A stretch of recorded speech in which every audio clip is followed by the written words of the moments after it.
الحمد لله وكفى وسلام على عباده الذين اصطفى لا سيما على سيد الرسل وخاتم الأنبياء وعلى آله وصحبه ومن بهديه مهتدى. أما بعد فأعوذ بالله من الشيطان الرجيم. بسم الله الرحمن الرحيم. يريدون ليطفئوا نور الله بأفواههم والله متم نوره ولو كره الكافرون. صدق الله العظيم.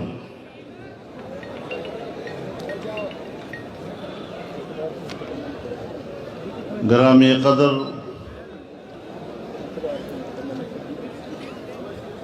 امیر عالمی مجلس تحفظ ختم نبوت، اکابر علماء کرام، مشائخ اعظام، بزرگان ملت، میرے دوستوں اور بھائیوں،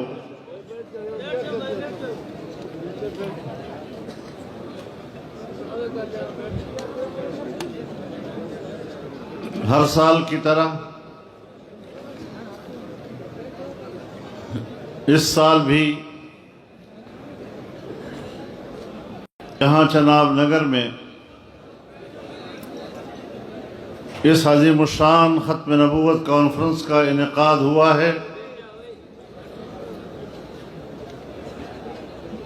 میں اس کی کامیابی پر آپ تمام حضرات کو مبارکباد پیش کرتا ہوں.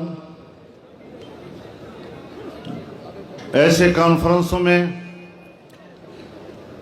آپ کی شرکت اور آپ کی دلچسپی دنیا کو یہ پیغام دے رہی ہے کہ پاکستان میں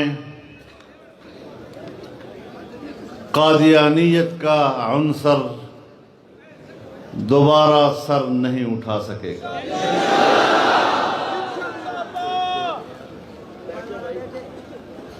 بر صغیر کا سب سے بڑا فتنہ ہے اور اس فتنے کی سرکوبی اگر دنیا میں کہیں ہوئی ہے تو یہ شرف پاکستان کی پارلیمنٹ کو حاصل ہے. اور انشاءاللہ العزیز یہ تاریخ کے اوراق پر ایک ایسا نقش ہے کہ جسے آنے والا مستقبل کبھی بھی محو نہیں کر سکے گا.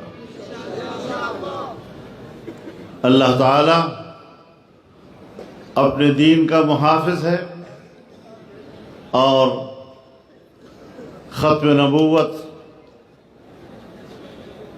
کے عقیدے کی حفاظت بھی اللہ نے ہی کرنی ہے. ہم تو ایک سبب کے طور پر استعمال ہوتے ہیں. اگر اللہ نے ہمیں اس مقصد کے لیے چنا ہے تو ہمارے لیے اس سے بڑی خوشبختی اور نہیں ہو سکتی. ہمیں اس پر اللہ کا شکر ادا کرنا چاہیے. اللہ اس پر قادر تھا اور ہے کہ ہمیں فاسق فاجر کے گروہوں میں جا کر بٹھا دے، ہمیں ڈاکوں اور غنڈوں کے گروہ میں جا کر بٹھا دے. لیکن اللہ نے ہمیں علماء کا ماحول دیا ہے، دینداروں کا ماحول دیا ہے، اہل علم کا ماحول دیا ہے اور روحانی طور پر ایک خوشبودار اور خوشگوار ماحول دیا ہے. اللہ تعالی زندگی کے آخری سانس تک ہمیں اس ماحول سے وابستہ رکھے. میرے محترم دوستو، جس وطن عزیز کو ہم نے لا الہ الا اللہ کے نعرے سے حاصل کیا تھا، اور جس نعرے کی اساس پر پورے بر صغیر کے مسلمانوں نے قربانیاں دی تھیں، 7 دہائیاں اس ملک کی گزر چکی ہیں، پون صدی کے قریب ہیں، لیکن کیا وجہ ہے کہ آج بھی اسلام کے نام لیوا مضطرب ہے؟ ہمیں اس وقت بھی اسلام کے بارے میں تشویش ہے۔ یہ ملک اگر اسلام کے نام پر بنا تھا تو پھر یہاں پر اسلام کو محفوظ ہونا چاہیے تھا، پھر اس کی ضرورت نہیں تھی کہ ہم اسلام کی حفاظت کی جنگ لڑیں۔ یہ ریاست کی ذمہ داری تھی کہ وہ اسلام کی حفاظت کرے، لیکن ریاست تو اسلام کے پیچھے پڑا ہوا ہے، وہ تو مغرب کی غلامی میں ڈوبا ہوا ہے۔ مغربی تہذیب، مغربی فکر، مغربی سوچ ان کے اوپر مسلط ہے، اور اپنے مشوروں میں ایک بات پر ان کی ساری سوچ مرکوز ہوتی ہے کہ ہم کون سی ایسی بات کریں اور کون سا ایسا کام کریں کہ جس سے مغرب ہم سے راضی ہو جائے۔ اللہ کو راضی کرنے کی کوئی سوچ نہیں ہے۔ کب ہمیں وہ منزل ملے گی؟ کب ہمیں وہ اطمینان ملے گا؟ یہاں تو اگر علماء سیاست سے وابستہ رہتے ہیں تو بار بار انہیں احساس دلایا جاتا ہے کہ آپ تو شریف لوگ ہیں، آپ کیوں سیاست کرتے ہیں؟ مولوی صاحب، سیاست تو آپ کا کام نہیں ہے۔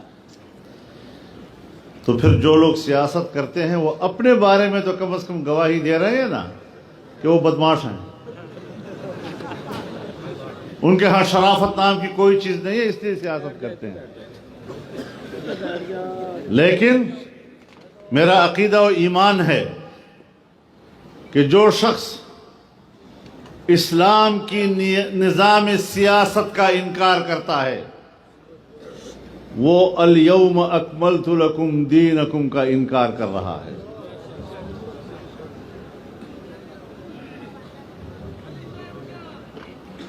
دین اسلام انبیاء سے ہوتا ہوا جناب رسول اللہ صلی اللہ علیہ وسلم پر آ کر مکمل ہوا ہے، اور اللہ تعالی نے اس نظام کو نعمت سے تعبیر کیا، اور اس طرح نعمت تمام کر دی ہمارے اوپر۔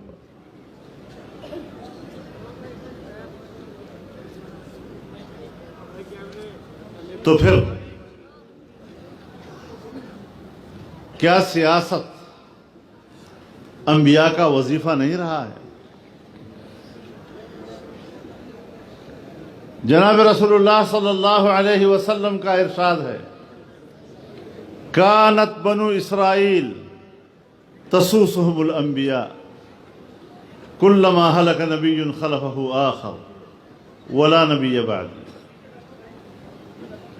بنی اسرائیل کے انبیاء سیاست کیا کرتے تھے، یعنی ان کی مملکتی اور اجتماعی نظام کی تدبیر اور اس کا انتظام و انصرام کیا کرتے تھے۔ ایک جاتا تھا، دوسرا اس ذمہ داری کو سنبھالتا تھا، اور اب یہ ذمہ داری میری ہے۔ اور ولا نبی بعدی، رسول اللہ صلی اللہ علیہ وسلم نے کلما ہلک نبی خلفہ آخر، اس کی ذیل میں فرمایا ولا نبی بعدی، اب میرے بعد کوئی نبی نہیں ہوگا۔ تو ختم نبوت تو سیاست کے ذیل میں ذکر کیا ہے، اور آپ علماء کرام ہمیں کہتے ہیں یہ غیر سیاسی موضوع ہے، یہ سیاست سے بالاتر عنوان ہے۔ میں کہتا ہوں ختم نبوت ہی تو ہماری سیاست کی اساس ہے۔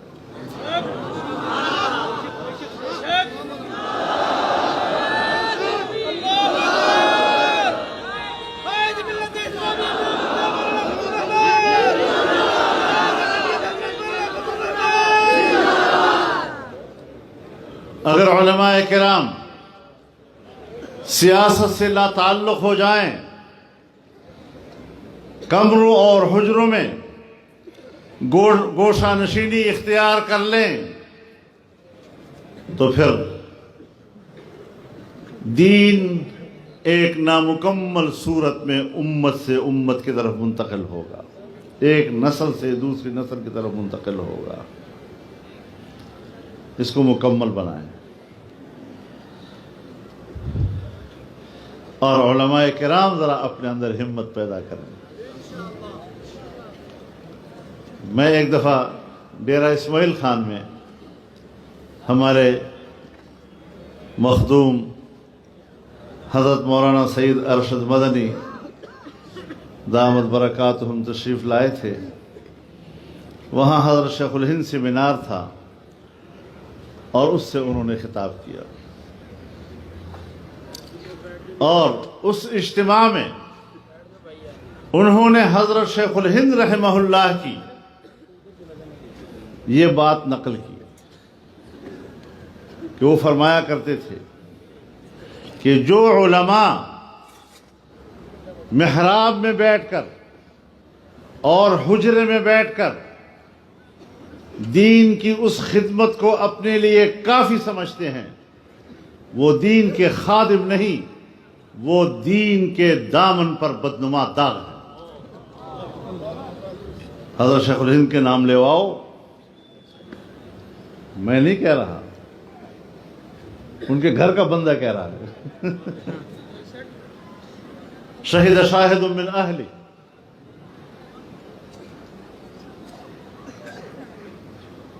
کیا وجہ ہے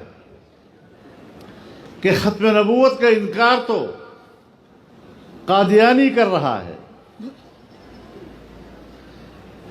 اسلام سے بغاوت تو قادیانی کر رہا ہے۔ اگر یہ خالصتاً مذہبی مسئلہ ہے تو پھر امریکہ اس کو کیوں سپورٹ کر رہا ہے؟ پھر یورپ کیوں اس کو سپورٹ کر رہا ہے؟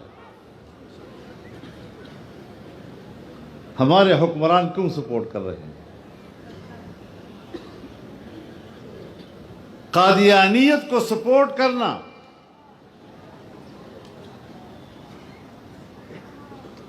اگر اس سے امریکہ کی سیاست کا کوئی تعلق نہیں ہے، یورپ کی سیاست کا تعلق نہیں ہے، تو پھر تو ہم بھی کہیں کہ ہاں واقعی ہمارا پھر اس سے زیادہ کوئی تعلق نہیں۔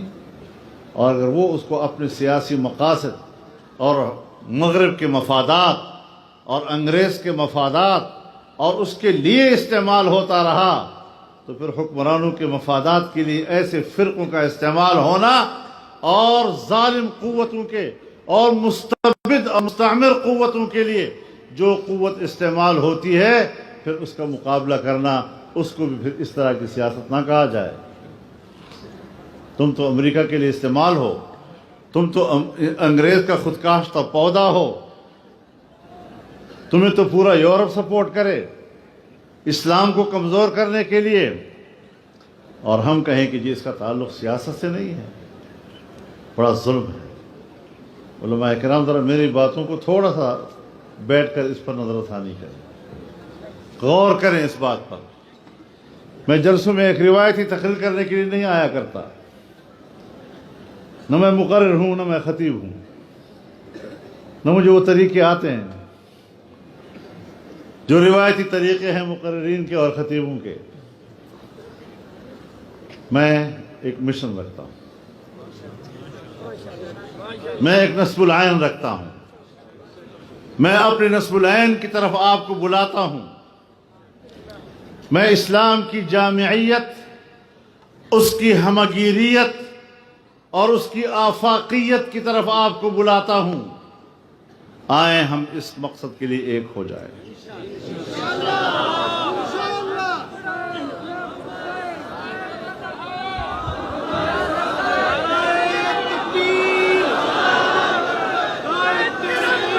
ہمارے آج کے حکمرانوں کو جس راستے سے ہمارے اقتدار کے ایوانوں تک پہنچایا گیا، یہ مفت میں نہیں تھا، یہ ایک ایجنڈے کے ساتھ تھا. اس ایجنڈے میں قادیانیوں کو دوبارہ مسلمان قرار دینا، اس ایجنڈے میں انسداد توہین رسالت کے قانون کو ختم کرنا، توہین رسالت کے مرتکب لوگوں کو جیلوں سے نکال کر آزاد کرنا، اور آج بھی تحریری طور پر مغرب کی طرف سے جو خطوط آتے ہیں، ان کی رپورٹس آتی ہیں، وہ سب یہ باتیں کہہ رہے ہیں. تو پھر ایسا کیوں نہیں ہو رہا؟ اب تک حکمران ایسا کیوں نہیں کر پائے؟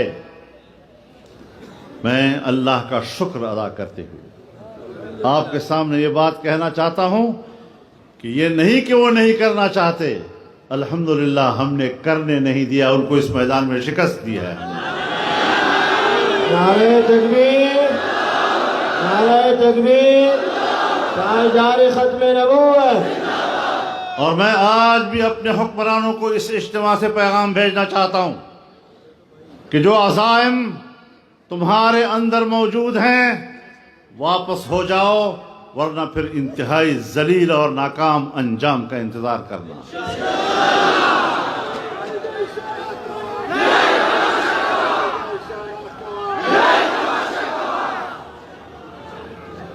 یہ باتیں کر چکے ہیں، جتنا ان کے بس میں تھا وہ کر چکے ہیں. قد بدت البغضاء من افواہہم وما تخفی صدورہم اکبر. ہم تمہارے عزائم کو جانتے ہیں، شاید کسی مدرسے کے حجرے میں پڑھانے والا مدرس نہ جانتا ہو، شاید کسی محراب میں محصور ایک مولوی صاحب نہ جانتا ہو، لیکن ہم میدان کے لوگ ہیں اور اسی سیاست کی غلام گردشوں میں 40 سال آوارہ گردی کرتے کرتے گزر گئی ہے. ہم جانتے ہیں تمہارے عزائم کیا ہیں اور تم کیا سوچتے ہو، لیکن ہم پرعزم ہیں اور انشاءاللہ دین اسلام اور پاکستان کے آئین کے اسلامی دفعات اور ختم نبوت کے عقیدے اور ناموس رسالت کے تحفظ کے لیے آج کا یہ جلسہ عزم کرتا ہے کہ ہم ہر قیمت پر اس کی حفاظت کریں گے اور اس کے لیے جان دینا پڑے تو اس سے بھی دریغ نہیں کریں گے انشاءاللہ.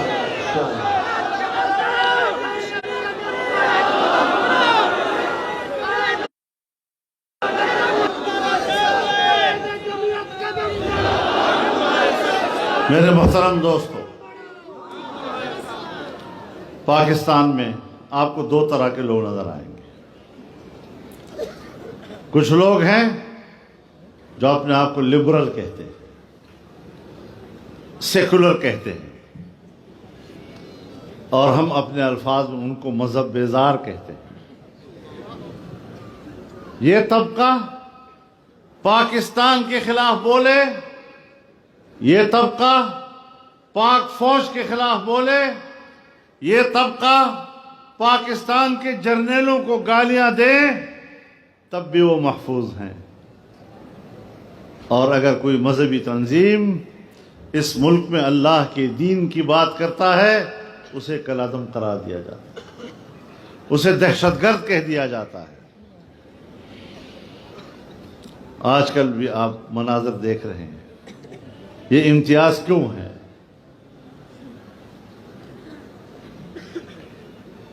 مطالبہ جائز بھی ہو سکتا ہے، غلط بھی ہو سکتا ہے، اس سے آپ اختلاف بھی کر سکتے ہیں، لیکن اپنے مطالبے کے لیے مظاہرہ کرنا آئین کے دائرے میں رہتے ہوئے، یہ کون سا جرم ہے کہ آپ ان کو غدار بھی کہیں، آپ ان کو دہشت گرد بھی کہیں، آپ ان پر گولیاں بھی چلائیں؟ یہ کون سا انصاف کا راستہ ہے؟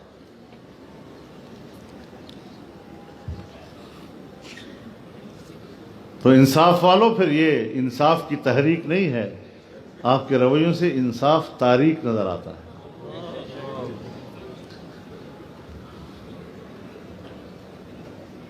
مجلس تحفظ ختم نبوت اس محاذ پر جو کام کر رہی ہے، ہم انشاءاللہ اس محاذ پر ان کے سپاہی کی طرح کام کریں گے اور اس ملک کو ایک مضبوط اور مستحکم اسلامی مملکت بنانے کی تحریک کو آگے بڑھائیں گے۔ ویسے صاحب آپ ساتھ ہیں نا اس میں؟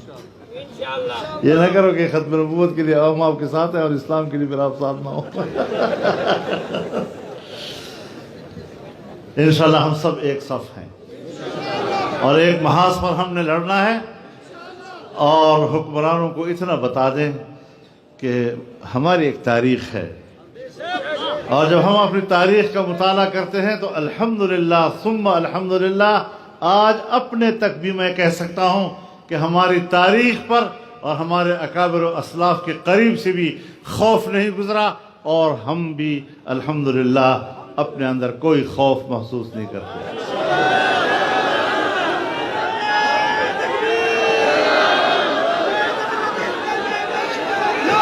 اور پھر حکمران بھی آج جیسے ایسے حکمرانوں سے بھی آدمی ڈرتا ہے۔ ان کی شکلیں ذرا دیکھو، یہ ڈرنے والی ہیں اس سے کہ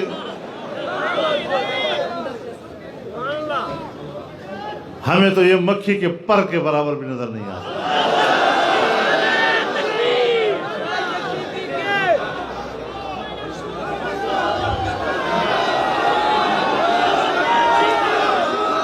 تو میرے محترم دوستو، انشاءاللہ اس محاذ پر آگے بڑھیں گے، اور اپنے عقائد کا تحفظ کرنا آپ کو سمجھانے کی ضرورت نہیں، اس کے لیے آپ اپنی تاریخ پڑھ لیں۔